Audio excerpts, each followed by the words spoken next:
ano ang tamang pagmamahal, ang tamang paglingap, ang tamang pag-aaruga at tamang pagtanggap. Buhay po ba ang Diyos?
Yan po ba'y alam ng tao? Yan po ba'y nadarama ng tao?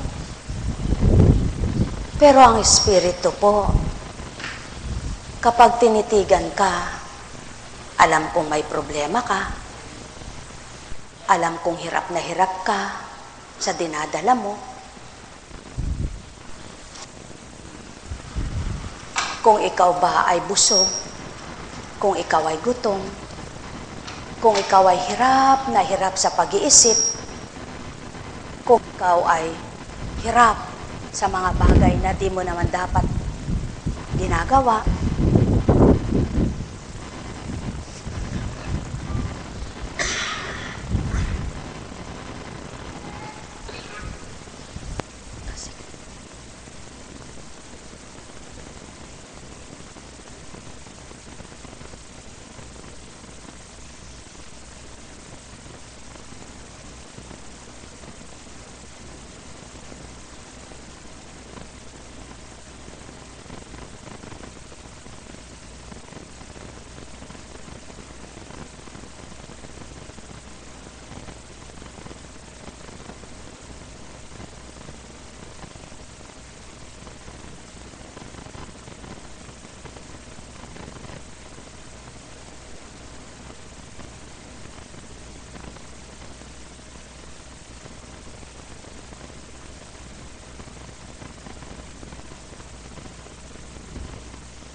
bakit nga ba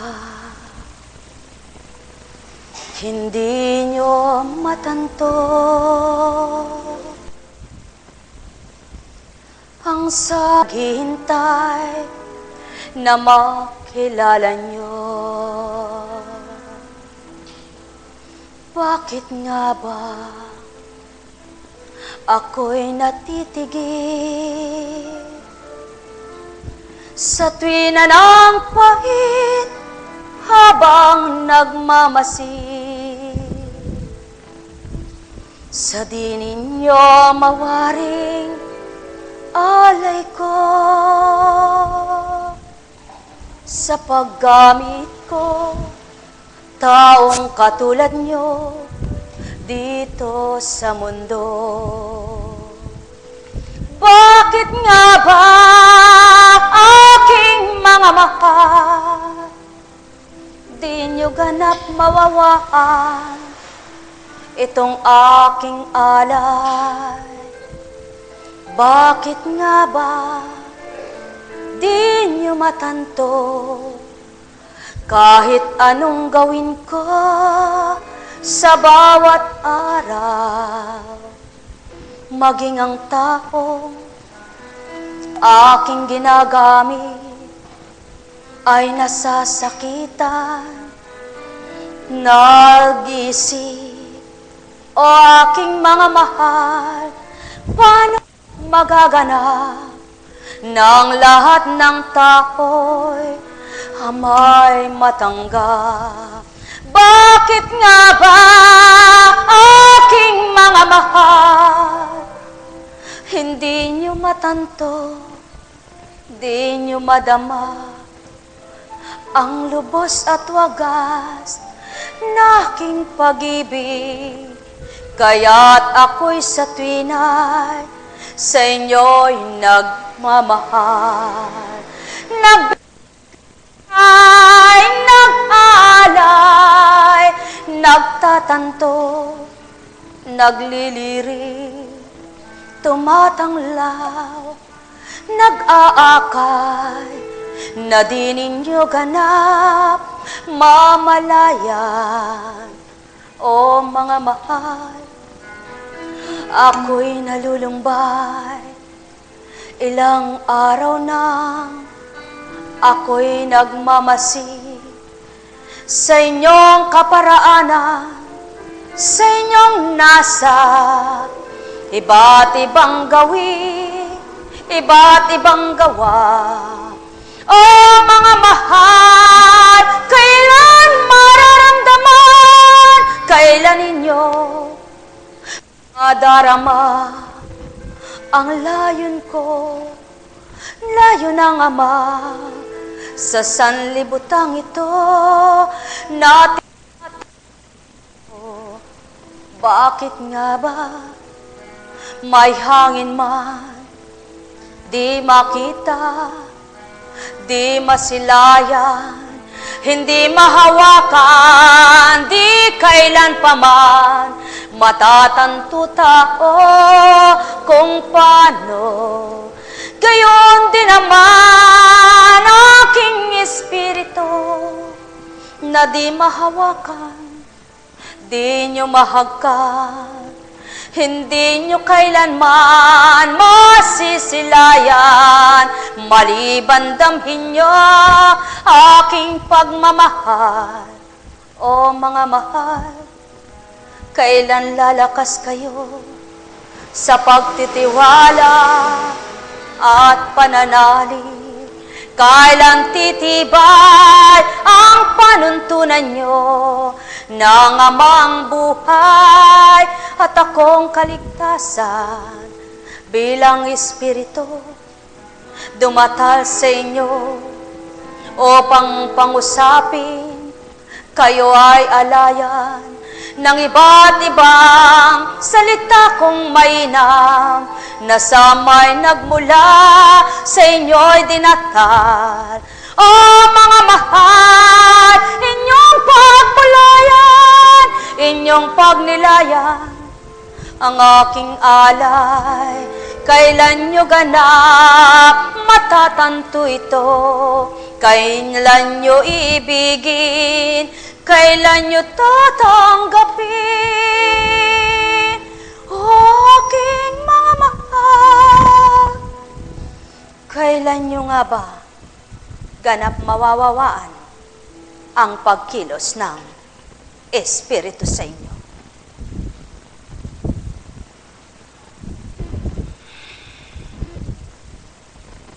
Sumainyo ang kapayapaan.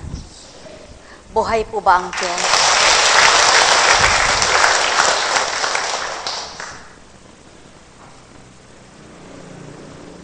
Iba po yung manghuhula, iba po yung kinalulugdan. Di po ba? Opo.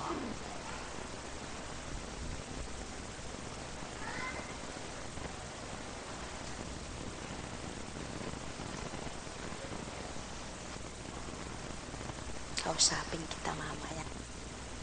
Buhay po ba ang Diyos? Gusto ka na. Galing ka na.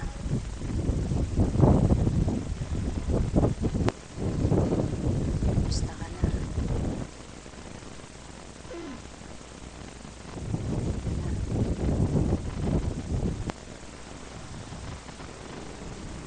Ganyan po kumilos ang Diyos. Bilang katauhan po, siyempre hindi mo alam kung may masakit kanino man. Subalit, habang nangungusap po ang Espiritu, pinatitigan siya sa akin at pinadama yung sikmura. Kaya wala na sa'yo, nasa akin naman. Subalit, okay lang po bilang tao, sabi niya okay lang. Bilang katauhan pong ginagamit, yun naman ay napaparang. Ano po? Lalo na kung instant healing, yung po ang hindi alam ng tao, nararamdaman mo rin, kalatayan nyo. Yan po ang pawang katotohanan. Sabi ko po sa Ama, kahirap po talagang magpakabanal. Di po ba? Mahirap talagang magpakabanal kapag hindi mo siya kilalang lubos. Subalit kapag nakilala mo na siya, yung hirap ng pagpapakabanal, pipilitin mong maabot alang-alang sa pagkilala mo kay Kristo. Buhay po ba ang Diyos? Sapagkat katulad po ninyo, ilan kayo rito ngayon, pero hindi po lahat kayo nakakaunawa dun sa pag-awit ng Espiritu. Ang Espiritu po na hindi niya nakikita ay maraming magagawa sa buhay niya. Na kaya siyang baguhin, kaya siyang patatagin, kaya siyang pagalakin. Yan po ang ginagawa ng Espiritu sa amin. Sapagkat kung di niya kami ginanon, kung wala kaming nadamang gayon, ay hindi po kami makapaglilingkod sa inyo. Kapag bakit ka ba maglilingkod araw-araw? Eh wala ka naman nga pakinabang, magtrabaho ka na lang kaya. O dili kaya ay maglinis ka na lang ng bahay. Ko, bakit ka nga po pa rito ay wala ka namang napapala? Doon po sa walang napapala yaon. Pero kapag nasuri mo ang napala mo sa Diyos, wala ka mang gayan. Ang nasuri mo ay ang kaloob ng Diyos sa iyo. Ay, kahit wala itong kayamanan na ito, sigurado, hahanapin mo ang katwiran ng Diyos. Buhay po ba ang Diyos?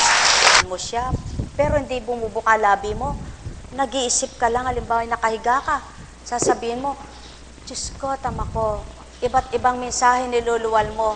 Halos pagtawanan na ako ng tao, pero ba't ganun ang tao? Ba't wala pa rin panliwanag? Wala pa rin pong natatanggap. Parang manghihina ka, parang ayaw mo na. Subalit may ibibigay po ang Diyos para maging matatag ka. May pasisilay siya sa'yo.